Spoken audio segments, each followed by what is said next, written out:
Prominent Kremlin critic Alexei Navalny is being remembered at a funeral service today in Moscow, nearly 2 weeks after his death in a Russian prison.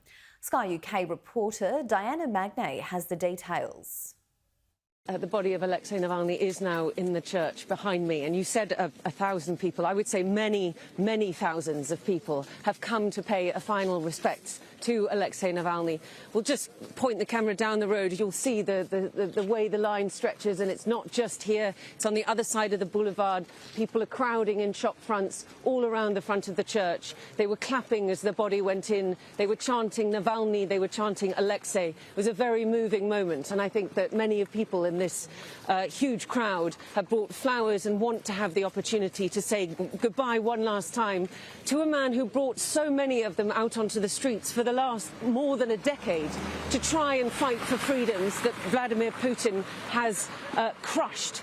And now we're in a situation where it is only really at a funeral of the one man who represented hope for this country that people are able to come and register their sadness, their sorrow at what has happened to him, their anger, their rage at the way the state treated him and at the way the state is behaving. This is exactly what the Kremlin did not want to happen, which is why there was such rigmarole over whether the mother, Ludmila, would be handed over his body or not. Do you remember that she spent more than a week up in the far north where officials were telling her that she would have to have a secret burial for Navalny, otherwise his body would be buried within the prison colony. She stood her ground, she refused, and now this funeral has been allowed to happen.